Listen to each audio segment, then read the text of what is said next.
Well, good afternoon, everyone. I'm Jack Knott, and I'm the Dean of the USC Saul Price School of Public Policy. It's my great pleasure to welcome you here to the 2018 Holt Distinguished Lecture. And I'm especially pleased to see all of you here on this rainy day in Los Angeles. I'm not from Los Angeles originally, but I've come to learn that when it rains here, it's kind of like a snowstorm anywhere else. I sometimes have faculty call up and say, I'm not coming into work today because it's raining, so we're really happy that you're here. Dennis is shaking his head, yes. So the Holt Lecture is an annual event focused on communications and public policy, and it's funded and sponsored by Dennis and Brooks Holt. And we are really pleased that Dennis and Brooks and their daughter Ashley are in the audience with us today. So would you please rise and let us acknowledge your tremendous support for this event?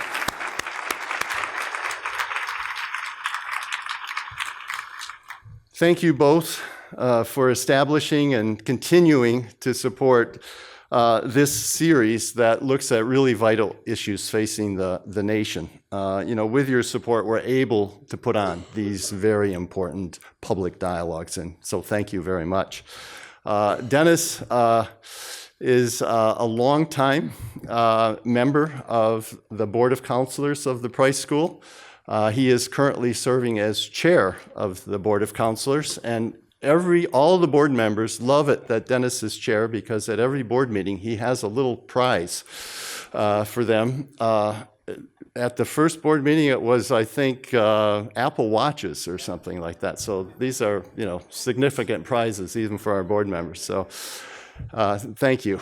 No thank you notes, okay. I also wanted to introduce Professor Jeff Jenkins. Jeff is the director of the Bedrosian Center. Jeff holds the Bedrosian Chair in Governance, and he is the editor of the Journal of Politics, one of the very top journals in the field of political science. In addition, he is leading a major initiative at the school, at the university, on political institutions and political economy. So we're really pleased, Jeff, you've joined us, and thank you for all the work that you do for the school and for the center. This year we're hosting a conversation that we hope is going to contribute to ending sexual harassment in the workplace, in the ivory tower at the university, and in society.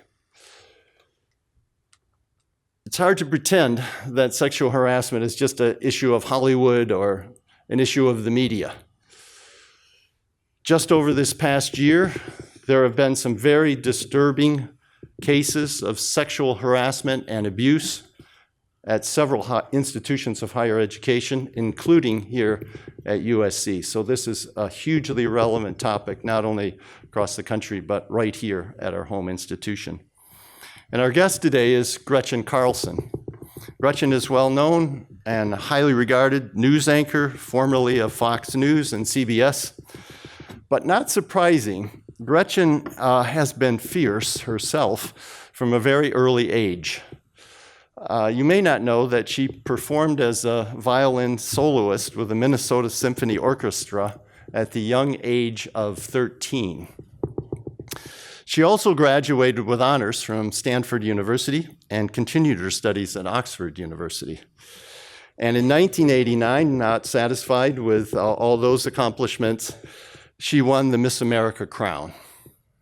Gretchen continues to advocate for the Miss America organization, becoming the first pageant winner to serve as chairperson of the board. This role came after Gretchen's fierce criticism of the conduct of the board, which was really inappropriate. So we look forward to your impact on that organization and on the board in this new role that you have.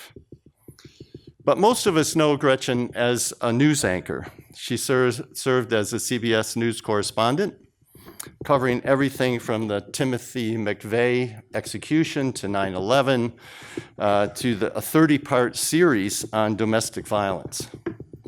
Gretchen also co-hosted the #1 rated cable morning news show, Fox and Friends, and most recently was the host of The Real Story.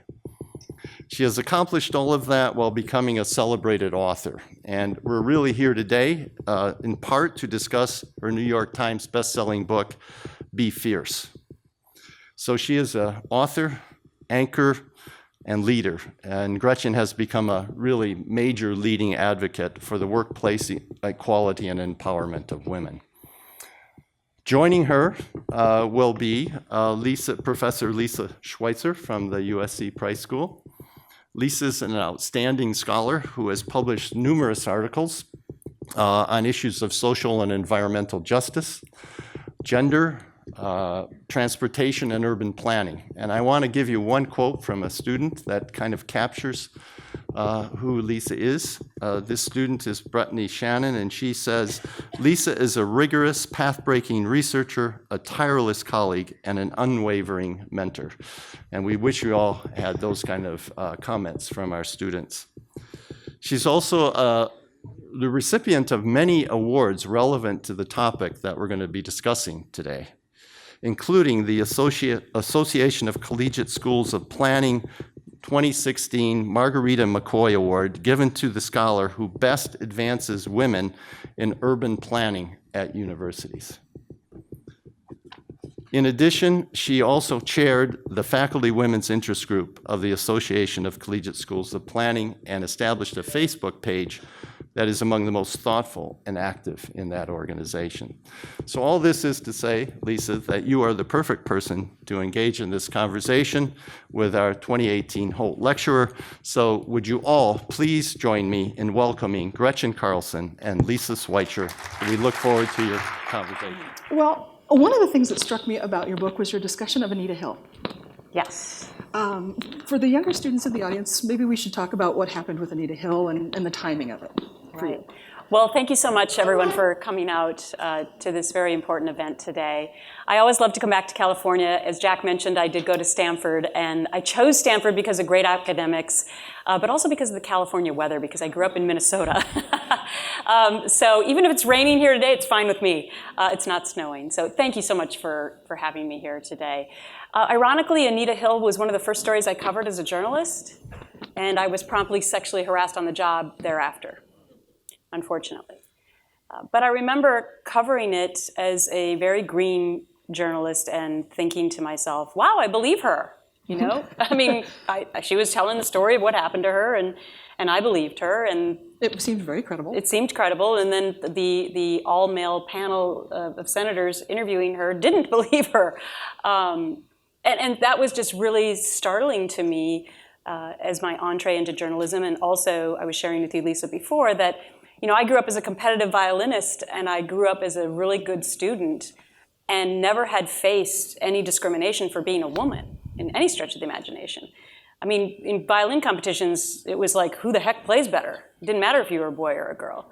And the same in school. And so then when I got into the workplace, and that was my first job in Virginia, I remember calling my mom and saying a lot of things about, like, women aren't paid the same, and by the way, this Anita Hill thing, you know, what's going on? And then, as I said, promptly thereafter, I was sexually harassed on the job.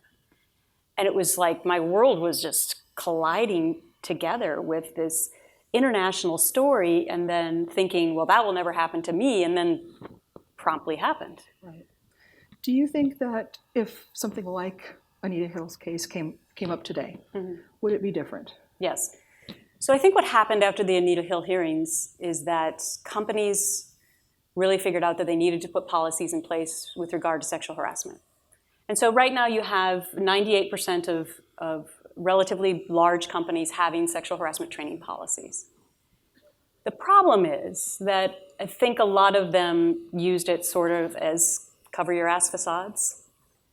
And now I don't know how all of you handled this issue, but when I was still working at Fox, it had turned from actually in-person training to just doing it online.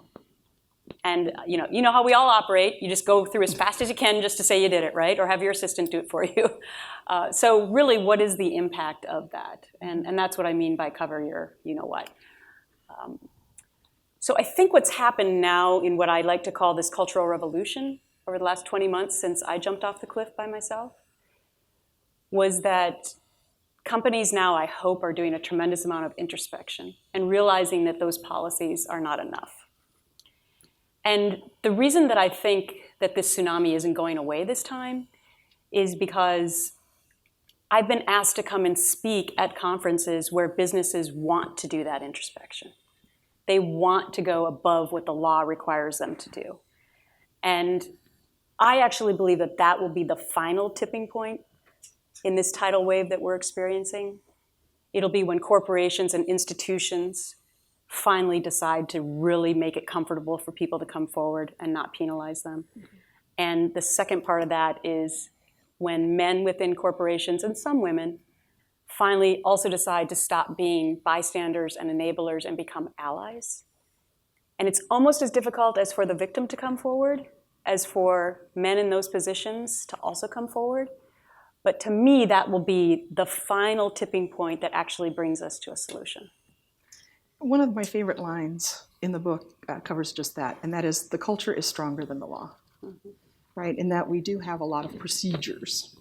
But you do quote attorney Susan Erica Smith in describing human resources as basically the KGB. Nancy Erica Smith. Oh, I'm sorry. I only know Nancy. that because she was one of my lawyers. Excellent. Thank you. But the KGB, that's a rough analogy. Yeah. So that's attributed to her. So here's what I've learned. I have spoken to and heard from hundreds, if not thousands, of wonderful HR executives who are trying to do their best job on a daily basis and who don't want to hide sexual harassment. But I think we need to examine whether or not HR is the right place for employees to be able to go and report this. Because you have to remember that there may be an inherent conflict of interest with regard to who's signing the paychecks. And I heard a lot of stories about the fact that people in HR were actually former assistants of the bosses who were actually conducting the sexual harassment. So that's definitely a conflict of interest. And then also a woman reached out to me and told me that the person in HR that she was dealing with about her complaint was having an affair with her harasser, which was very problematic. So I actually advocate in the book for having more progressive ways in which companies could think outside the box and really make it a safer environment for people to come forward. So one of those ways is to hire some sort of an ombudsman or an independent contractor where people would feel comfortable knowing that their claims were actually being heard and that a fair and independent investigation was actually going to occur. Unfortunately, in 2018, of all the women who reached out to me after my story broke, first it was dozens, then it was hundreds, then it was thousands. And my good Minnesota values, Mr. Holt, encouraged me to write back to each one of them like my parents taught me to write thank you notes. And so I started responding to every single one of these women, and I was printing off their stories in my home office, and I'm like, oh my gosh, there's a lot of people. But they really inspired me to put together the book because they said two common themes to me. They had never been heard, and they thought that I was a voice for them being the voiceless. And for the first time, they felt like there were consequences in my case.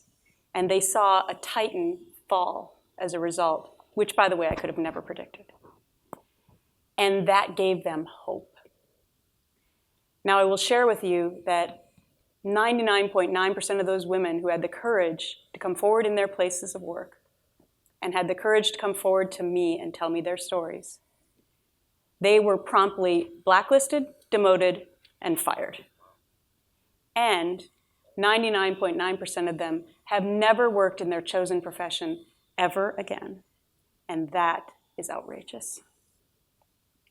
I think one of the sea changes that we should really be talking about here is altering the culture so that, this idea of HR being out there to protect the company, that protecting the company doesn't mean protecting harassers, right? It means that kind of behavior really hurts a brand. It hurts the organization. It undermines good workers in the organizations, and that's not really where we are, right? So much of the organization works to protect harassers, Right. and they're not helping the organization with this unprofessional behavior. They're hurting it. Everything you said is absolutely accurate.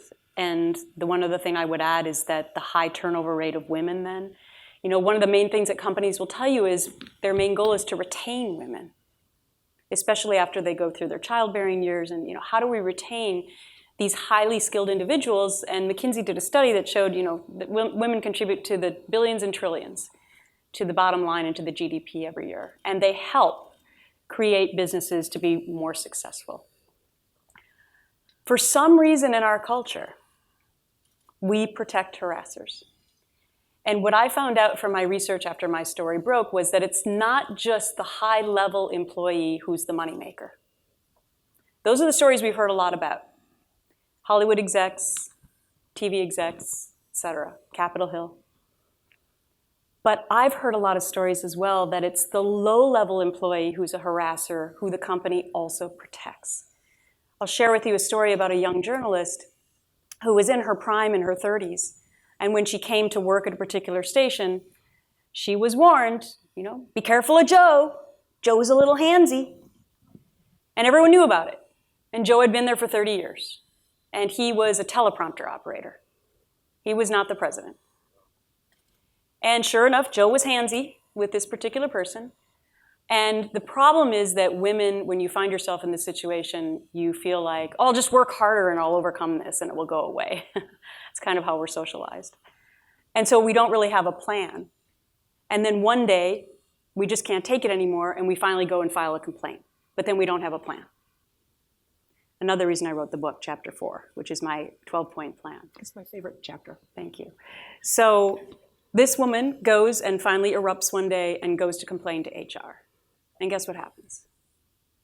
Within 6 months, she's phased out of the company, in her prime, successful, high ratings, and Joe is still there. So for some reason in our culture, we hide and protect this and promulgate the myths that surround this issue, like, well, the woman must have done something to ask for it. And she's so emotional. They're so emotional. They're a troublemaker. They just can't get along with the boys. Well, here's what I found out. You can be wearing hospital scrubs or army fatigues or a skirt. It doesn't really matter. It's not your fault. I think what's so phenomenal, though, Lisa, is that in this cultural revolution, and you study this for a living, they don't happen quickly. The idea that we're seeing this unfold so quickly with so many major changes in just 20 months since my story broke is unbelievable. So now women are actually being believed for the most part. That's unbelievable. Look at what happened to me when I broke my story. Men are, if they are the perpetrator, they're fired. And they don't issue some ridiculous statement, they actually apologize. So that's huge in just 20 months. Mm-hmm. That's one of the reasons why I don't think we can really turn back time on it. I think that we only continue to move forward with it. For me, one of the things that comes up, because I've been in the academy and been in professional environments for some time, is just this whole realization after all of this was some of the things that happened to me over the course of my career or that I had witnessed, and just asking that question, like, why did we put up with this for so long? Mm-hmm. Because I was often the person trying to run interference between Handsy Joe and, new people and all of that stuff, and quintessentially the office nag, mm-hmm. and just amazed at myself, at how much I had accepted, and just treated like, well, this is part of the price of being on the job. Mm-hmm. And, we wouldn't put up with this guy if he were stealing office supplies, and yet we're willing to protect them under these conditions. Mm-hmm. And I do think that has changed. There are just a new standard for what women expect in terms of professional treatment. Mm-hmm. And absolutely. Well, I still think we have a long way to go, though. Yep. I think in writing Be Fierce, it wasn't just about fighting and bringing attention to sexual harassment. It's about gender equality on so many other levels with regard to fair pay, and with regard to getting a seat in the boardroom, and with regard to getting the promotion that you deserve. And I even would go back in time for younger kids about, when you're bullied in school, and how can you be fierce in that situation. And then when you come to college and the prevalence of sexual assault on college campuses, it's very analogous to what happens to a woman within the workplace when you're harassed. Mm-hmm. You aren't believed, you must have made it up. Oh, I forgot the other big myth, that you want to, you come forward with your case because you want to be rich and famous. The attention. Yeah, the attention. Because it's so fun to be maligned. Yeah. When you come forward and risk your entire life and reputation and make the most excruciating choice of your life, basically looking out for your own children, as I did. Those Twitter guys, they're pretty nice. Oh yeah, don't look at my Twitter feeds or my Facebook posts. Yeah, it's they're pretty ugly. But I don't waste a lot of time worrying about the trolls and the naysayers, because I have too much work to do to actually try and make this better. But I do want to push on this simply because, again, that realization of I can't believe some of the things I put up with and didn't even think twice about. Your book regales a long career of things from stalking to attempted rape. There's no other way to describe what happened in the car. Mm-hmm. What finally got you to just say, okay, that's it, I'm burning this place down on my way out? Well, courage is a building process. It's not like a light switch that you just flip on one night and decide you're going to do something like that. I mean, I would like to thank my parents in the way they raised me in Minnesota with my Midwestern sensibilities, and I had parents who told me every single day that I could be whatever I wanted to be with hard work, and I think that was essential to hear that message, and it turned me into a tenacious, goal-setting, bold little girl that carried through into my adulthood. But Lisa's talking about two situations in my early 20s when, unfortunately, both in cars where, well, the third one, three of them, when I was also harassed at that first job I was telling you about. But in one case, the man was suddenly on top of me with his tongue down my throat in the backseat of a car. He had helped me all day long as I was trying to break into the television business, and I didn't realize that that also meant trying to get into my pants at the same time. And I just had this excruciating reaction, like, what did I do to bring this on? And about a week later, I happened to be here in LA, and I was, again, cold calling, because I was tenacious, to try and get ahead. I was with a PR executive again in a car, and he took my neck in his hand, and he shoved it so hard down into his crotch I couldn't breathe. And I managed to escape from the car again. And I think the reason I share those stories now is because I never told anyone those stories for 25 years. And I never called it what it really was, which was assault.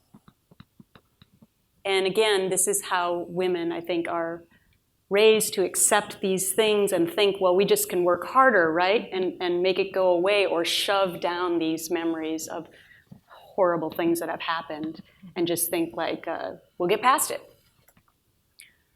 And so for me, the final nail in the coffin about jumping off the cliff was that I had worked so hard to get to where I was in the television industry. More than 25 years of moving all across the country and making a tremendous amount of sacrifices. And when I realized that that career was going to be taken away from me, and it wasn't my choice, I figured that if I don't stand up and say something, who will? And I did it for my then 11 and 12-year-old children. And I did it for your children. Because we thought we had handled this in our generation, but we hadn't. And I want to make sure that we handle it for my kids and yours.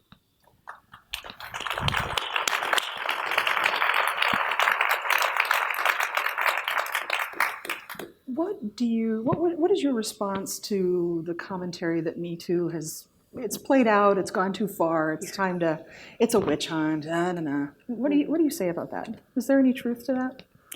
No, I think it's really a cop-out.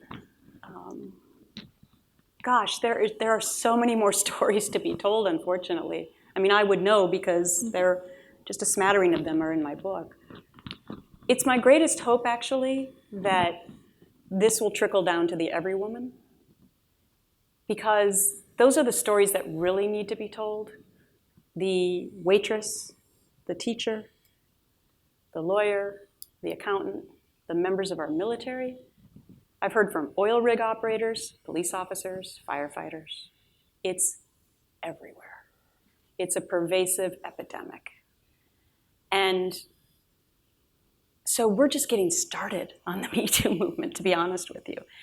It's my greatest hope as I continue to hear from women every day, that those stories will be told. The Times did something last week where they actually, talked about the fast food industry, I believe, or restaurant industry, and how pervasive this was for women. The Post had a nice story The Post too, yes. on abuse of homeless women seeking services. Right. So, we need to pay attention to those stories as well. And it's one of the reasons that I set up my Gift of Courage Fund, which gives financial grants to organizations that are already empowering women, boys, and girls. And also the largest grant that I've given thus far is to create the Gretchen Carlson Leadership Initiative, which is a 9-city tour of 3 days of workshops in each city for underprivileged women. One of the biggest questions that I received after my story broke was, okay, well, you had a national platform and you may have had the resources to hire good lawyers, but what about the single mom working 2 jobs trying to make ends meet who's also being harassed, by the way? And that question really troubled me because I didn't necessarily have an answer for that. And so I really wanted to create a start to an answer for that. And that's what the Gretchen Carlson Leadership Initiative is. We kicked it off in Dallas-Fort Worth in November. We went to Minneapolis, my hometown area, in January. We just did Westchester County in New York, and we have 6 other cities for the rest of the year. And the best part is that underserved women can come to 3 days of workshops to get help for free. So I'm incredibly proud that my fund was able to create that. But we have a long way to go, and it's my hope that those Every Women stories will continue to come out. Can we talk about Chapter 4 a little bit? Sure. At one point in there, you say there is no such thing as overkill. What do you mean by that? I just mean that once we decide that we're going to collectively stand up and speak up and tell everyone what really happened, that's not overkill. That's just telling the truth. And it sort of falls in line with what you were saying before about this idea that, we should stop with the stories now. We've heard enough. You have a nice example where you just lay out point by point, every time you have an interaction, start writing it down, and it doesn't matter how detailed it is, right? Right. So part of my 12-point plan is, first of all, to have a plan. I'll give you the top 3 points, and then you can read the rest of them in the book that I think are essential, which is, first of all, to call a lawyer no matter what before you do anything, even if just for 10 minutes. And for people who don't have the ability to pay for a lawyer, you can go to betterbrave.com, which is a website that 2 young women, actually in Silicon Valley, started after my story broke, and they'll align you with a lawyer. Also, the Women's Resource Law Center in DC will also do the same thing. So consult a lawyer first. Number 2, document, and make sure you take it home. I can't tell you how many women reached out to me, and they had documented, but then when they reported it and they were promptly fired, they couldn't go back to their office to get it. So document, and take it home. And then number 3 of the 12-point plan is, I know how hard it is, but try to tell at least 2 trusted colleagues what's happening to you. Because as we still continue to evolve in this he said, she said environment that we live in, you want to make sure that you have witnesses who can say, if they're called in during an investigation, yes, she told me on December 12th, 1999, or whenever it was, that this is exactly what happened to her. I mean, we've seen a lot of that now as these stories have evolved, that there have been people that have come forward, and it really has bolstered the truth and the validity of some of these claims. So many times, after my story broke, people would say, well, how could that have happened? That's not the kind of person that I knew, or I never saw anything like that. Well, were you behind closed doors? So you really, really need to tell at least 2 people so that they will come to your defense, hopefully. You mentioned in the book different institutions in which this is pervasive. And one of the stories that really struck me was a story about the girls in schools and how much they were putting up with, and also in churches. Now, these are not traditional necessarily workplaces. And one of the things that concerns me in this discussion is that we're not really facing up to the way in which we sexualized girls as a culture. So the first time I was grabbed, I was 10 years old, right? So that's my first introduction to this life that then before. I think it was a large portion of the way that I normalized it later. How do we keep those organizations accountable, given that they don't have the same superstructure of laws that workplaces often do? So you're talking about the one example that I give in the book about a young woman. Well, actually, she's probably middle-aged now, but She was in high school at the time. she was though. in high school at the time. She was 14. Yeah. Her name's Nancy French. I can tell her name because she allowed me to use her real name in the book. She's a well-known journalist who's ghostwritten many, many books. And she was a very religious person. And after my story broke, she felt compelled to come forward with an editorial in a national paper and say that one of her ministers had sexually assaulted her and abused her from 14 on. And she had never told anyone. And so it made me realize, and I thought it was really important to include it in the book for the exact reasons you're talking about, Lisa, the fact that this was church. And even after she came forward with her story, tons of people still didn't believe her because it was church. And so she felt the same outcast feelings that I had felt. And it was, as sad as it was, I was so proud of her for coming forward and opening up that dialogue. And she still has struggles within her own family to this day, because there are people within her own family who don't believe her because it was church. So in these institutions, I think we have to acknowledge that sexual harassment happens everywhere, and it has nothing to do with religion. It also has nothing to do with politics. And I just want to be very clear about that, because harassment is apolitical. Before somebody decides to harass you, they don't ask you what party you're in. They just do it. And as I've been pounding the pavement over the last year on Capitol Hill to try and introduce new laws and bills to help the secrecy of this issue go away, that's what I've been saying to the senators and representatives that I've been meeting with. And the interesting thing is that when I get into their offices, almost the first thing they want to tell me is how their wife was sexually harassed or their daughter was sexually harassed. And I'm like, well, exactly. So this is why you should help me with these bills. So I just want to make sure that it's very clear that it crosses every socioeconomic line, it crosses every race line, it crosses every political line and religious line. It's pervasive epidemic everywhere. It's all inclusive, unfortunately. If I remember properly, though, there was a discussion in there about a girl and two male teachers, that had behaved very inappropriately. Mm-hmm. I find that it's so discouraging, right? That, here she is in an educational context, and, She was in high school, and she happened to be blonde-haired, blue-eyed, and the teachers made comments about her looks and how she was hot enough to bet she had a lot of people who wanted to date her, and it went on from there. And comments like, she didn't need to worry about content because she was going to marry well. Right. You're too pretty to understand that. Exactly. And she, again, never told anyone about that, ever, until recently, and instead she just internalized the shame that brings about for young women when that happens. And she just accepted it as, part of, I guess, going to school every day. But it did have a huge impact on her life. Ironically, she's come full circle. She was an incredibly successful toy maker for women in STEM toys, girls, and has become a speaker now and an advocate after she sold her company for a lot of money. Good. So yes. And to hell with those guys. I know. And she also happened to have a blonde, blue-eyed daughter who she finally told these stories to because she doesn't want her to face the same situations. I think you stress the importance of moms a lot. I believe at one point you said in an interview that your mom was the person who suggested you try out for Miss America, and that she was a remarkable person. Yes. Who, as you came to your decision about Fox News, who were your supports?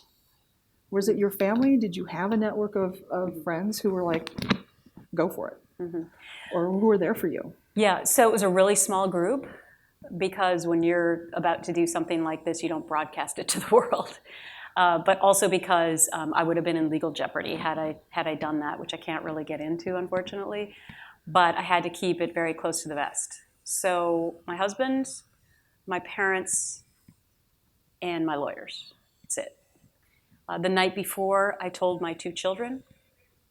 And that was really, really, really tough.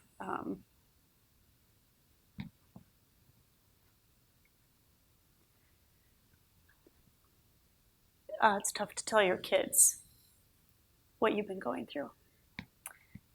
But there was a little bit of humor in it, in that my son, who was 11 at the time, when I told him Mommy had been fired and that I was going to bring this case, and he said, well, what's going to happen to Tara, our babysitter? And I was like, well, what about Mommy? But anyway, I also was very concerned about Tara, just to be honest. She'd been with us for 10 years, and I also had to tell her the night before, so that was another So Tara's person. okay, right? Tara's fine. She just got married. She's good. And my kids were in her wedding. So yeah, it just was a very, very small circle. And I tell the story in the book about how if you're lucky enough to still have your parents in your life, you never really want to disappoint them. And even though I was a big girl and woman and I was going to make my own decisions, I recount the night where a couple months before I filed the suit, my parents called me and they were both on the phone together and gave me their blessing, so to speak. And it was an incredibly emotional phone call because when you're going to do something like this, you want to make sure that you have the most important people in your life in your corner. And so it meant the world to me that they had finally come to that conclusion. You know, when you grow up in Minnesota, it's like you don't want to make waves. It's very much, it's a very hard work ethic, but it's also the Minnesota nice thing, and it carries over into, oh, well, we wouldn't do that. And so You don't want to be a trouble. You don't want to be a trouble, you know. So it was. I think it took them a long time to. They knew what was going on. They hated it, but I think it took them a long time. But then finally, it just clicked, and it was really, really important for me. Well, I think we're getting to a point in our conversation where we should probably invite some others to join in. But is there anything else you want to make sure that we get in before we sidetrack you with other questions?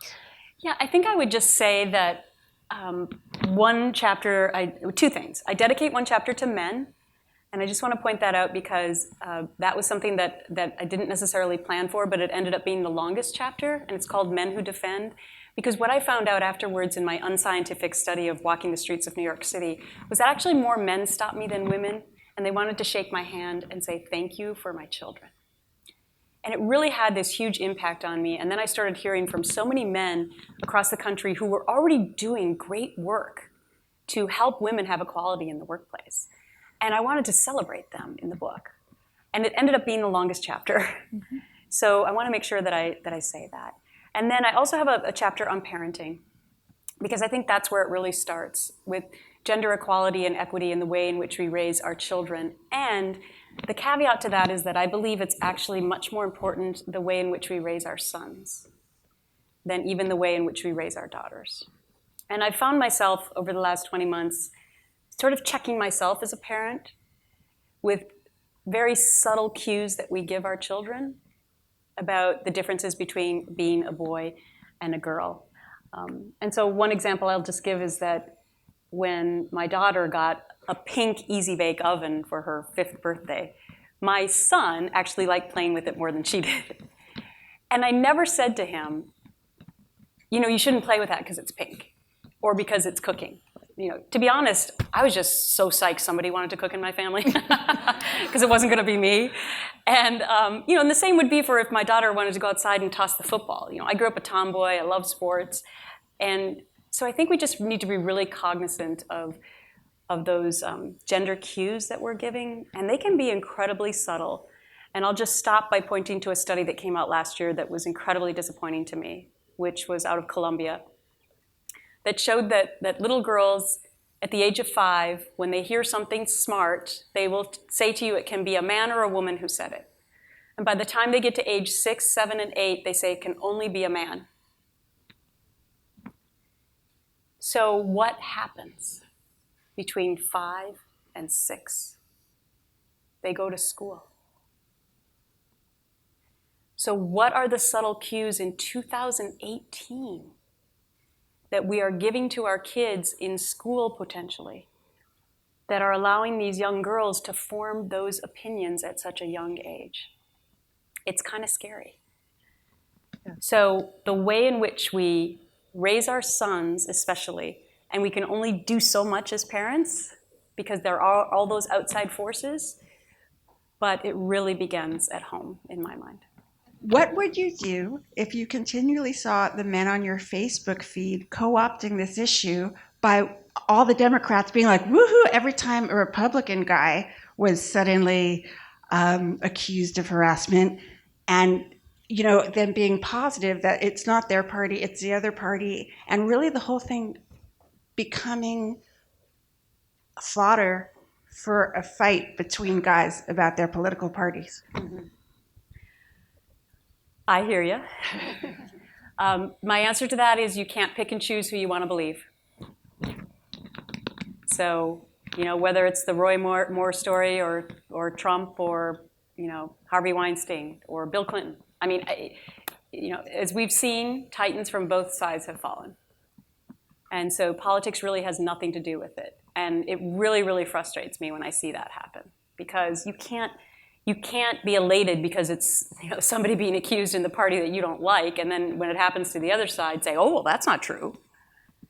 If we're going to come together on anything, and this is why it was so important to me to have the bills that we introduced in December on the Hill to get rid of arbitration clauses in employment contracts that keep this issue secret. I was so proud that it was bipartisan, because I wasn't going to do it unless it was, because it's never going to pass unless it is. First of all, nothing gets done on the Hill. But wouldn't it be amazing?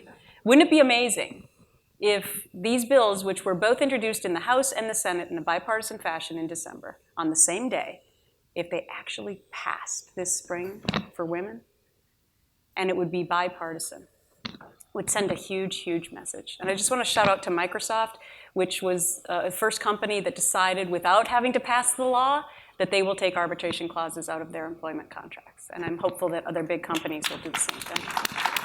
So can you just clarify for us what those arbitration clauses do real quickly? Yeah, so I know eyes get glazed when I start talking about this, so I won't go too deep down into the weeds, but basically arbitration clauses have become prevalent in employment contracts since the year 2000. They've doubled. 60 million Americans have them in their employment contracts, and you probably don't even know you have one, but you should. When you start a new job, you don't expect to get into a work dispute. I know I didn't. But if you have an arbitration clause, you're giving away your Seventh Amendment right to an open jury process. And so basically, hypothetically, let's say a woman's being sexually harassed on the job. She goes to complain to HR, and they immediately throw into arbitration because she had an arbitration clause. So she doesn't get a jury, she doesn't get lawyers. So she goes over into this little secret chamber. And you don't get the same amount of witnesses or depositions. Many times the company picks your arbitrator for you. Only 20% of the time does the employee win, and there are no appeals. And the woman's promptly fired, right? Because she was a troublemaker for bringing this case forward. And now she can never, ever tell anyone what happened to her. I had two friends who used to be really successful Wall Street bankers who I thought quit to spend more time with their kids. And after my story broke, they called me confidentially and said, I had an arbitration clause, I was sexually harassed, and that's why I don't work on Wall Street anymore. But they could never tell anyone that. So your legislation. My legislation is a very narrow bill, which is why I hope to get both sides on it, which is give women or men a choice. With sexual harassment and discrimination, do you want to go to an open court process, or do you want to keep it secret? But at least give the person a choice. And I don't really know who would be against that. When I ask people in a room, hey, are you for sexual harassment? Nobody raises their hand. So, as long as we're in this movement, let's open up the process. Thank you so much for being here. I don't know about others in the room, but you were talking about, supporting each other, and sometimes we're the ones that our colleagues connect with or friends. So I was wondering if you would talk a little bit about what a colleague of mine is now calling empathy fatigue. you're receiving all of these stories. What do you do for self-care, and what do you maybe have to share with us so that we can, keep up the fight? Well, thank you for asking that. I actually try to wake up every morning feeling really positive about all this, and I have this bracelet that says "Be Fierce," and I wear it to bed, and I look at it every morning, and in the spirit of being completely transparent and open. There are some days I wake up and I don't really feel that fierce.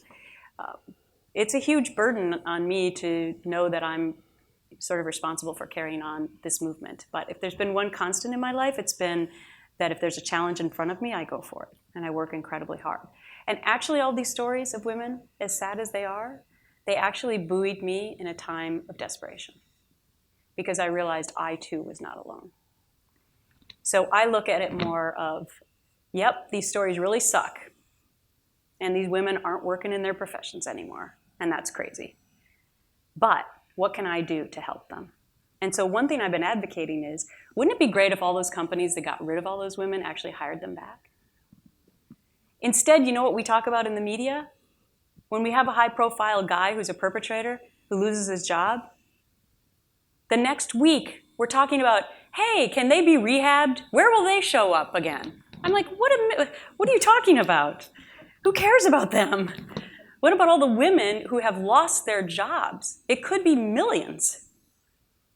Why don't we work to bring them back? Imagine the goodwill a company would get if they said, you know what, we really behaved poorly in this. We didn't see it the right way, and we're going to bring this person back. You had a statistic in the book on the amount of false accusations. It's low. It's low, about 8%, right? If that. Yeah, which I thought was fascinating, because so much of the "what about men" dialogue is, well, what happens if he's falsely accused? And you're going, okay, we're talking 8% here. It's just not very likely. Yeah, I mean, I think it is definitely something to realize and acknowledge. But I also want to make clear... That's why we want due process, right? Exactly, right. That's why we want an open court system with it. The other thing is, it made me think of the fact that, somebody else asked a question about, will it go too far? You asked the question. I want to be clear that almost all the stories that I heard from women were incredibly black and white. There was no gray area. It wasn't like somebody is willing to throw away their career and file a lawsuit because somebody says to them, I like your haircut, or I like your blue dress. Okay, that's not what we're talking about. We're talking about that just last year, a woman who asked for a promotion and went into her boss's office, he said to her, I'll give it to you if you get up on the desk and spread them. That was 2017. And I could go on and on and on. Egregious behavior. Egregious behavior. So we're not talking about what some people say, like, well, we can't do anything now. We can't say anything to anyone. That's not what we're talking about. I would like to know how to join forces with you.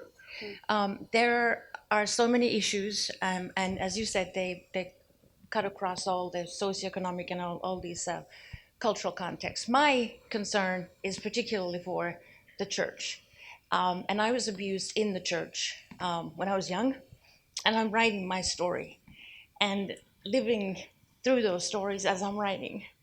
And it's powerful. I quit my job last year because I wanted to focus on this. And I was a professor, so I want to give all of my talents, all of my gifts, everything to fight this fight now. So I'd like to know how to contribute to this slice of the pie that has to do particularly with the church, and to make a difference. So my face and my name is, I'm from Finland, and I shared my story, and it's in the papers, and everybody knows Marjo Mitsutomi. They know what happened, and I'm happy to be open about it. And so it's there. Well, my suggestion to you would, to be to start a network of women who have faced a similar situation within the church. Whether you start a Facebook page on that might be the best place. I mean, I will say that social media, for all of its faults, I think for my kids, and maybe I covered too many stories about bad social media things in the media, I actually think it's been a huge reason why this movement has continued on as strong as it has. I mean, when you think about Me Too, that was what it was. It was sharing your story on social media. So my suggestion to you would be to develop a Facebook page that's solely about that singular issue within the church. And I think you'll find immediately that people will gravitate to it. We have some good evidence on an abusive teacher case that really coalesced around a Facebook page where one woman posted, "Did this happen to anyone else?" And more came forward, and they were ultimately able to prosecute. Wow. Wow. And that's fascinating because the statute of limitations is also incredibly short, at least for harassment cases, which is another thing that once we get this other bill passed, we can try to move on to increase, because it takes so much guts for women and men to come forward that you don't automatically just do it the next day. And many people find themselves in a situation where they're past the statute of limitations. And just so you know, it's usually 1 year. In New York City and state, it happens to be 3 years, but that's incredibly liberal. And even after 3 years, tons of people don't find the courage to come forward.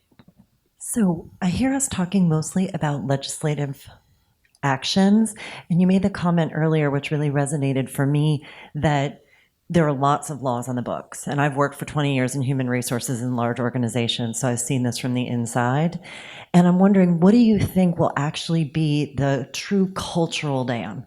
Because I remember Anita Hill, and I remember having a lot of conversations about that and thinking this time. And there have been so many moments of this time, and I already hear people making light of Me Too, and men especially.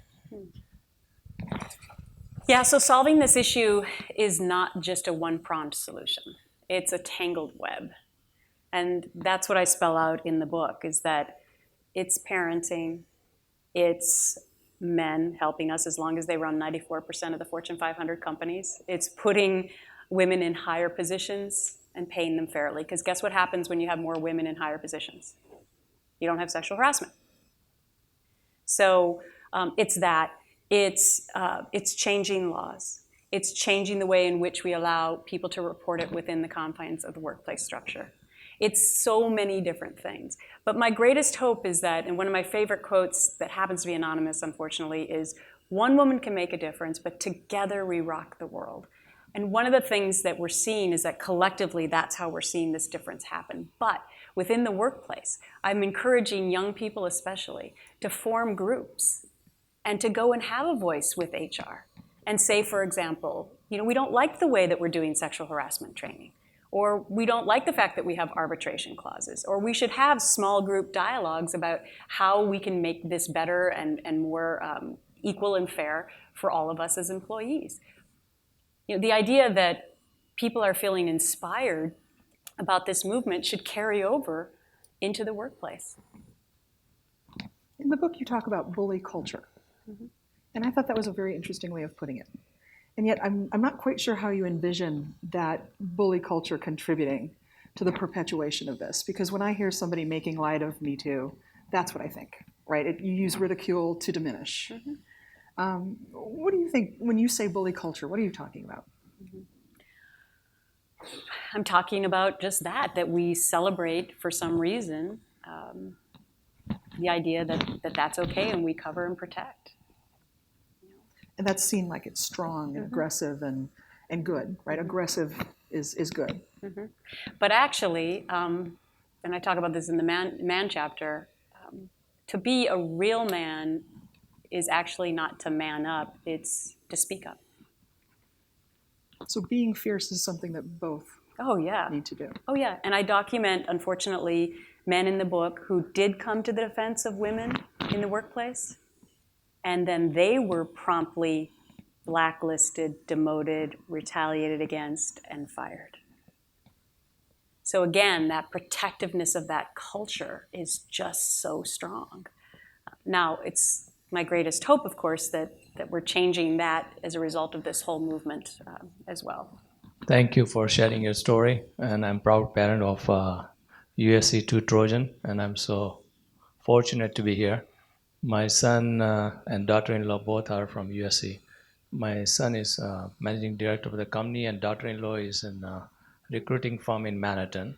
And she is fortunate to be at a young age to select the CEO or president of the so many Fortune 500 companies what advice will you give to her, even though she is in absentia in New York, which I might like to convey? What advice would I give to her? Yeah, because that will be another front we can tackle it to before the CEO, president of so many corporations and big corporations comes on the board, and then they are already on the movement, such kind of. I'm not sure I'm exactly understanding the question, but for a young person in the workplace? Yeah, no, because she recruits and she hires and she interviews and brings the CEO or president into that corporation. So once we know from the beginning, we can line up such kind of with the thinking of your... Yeah, I understand what you're saying now. So what I truly believe is that the culture of an organization starts from the top. And wouldn't it be amazing and fabulous if every leader of every organization in this country would call together all the employees and say, the buck stops with me, and this behavior is not acceptable. And if you are witness to this, or you are actually the victim of this, you will be celebrated if you come forward. Imagine how that changes the dynamic. Because when you don't have that, and the perpetrator or harasser happens to be towards the top of the organization, then everyone else falls into line, right, and becomes an enabler. And it becomes the norm of that corporate culture. And it just gets worse and worse and worse. So if you stop it from the top down, it sends a huge message to everyone that it's not acceptable. Thank you. It's a great question.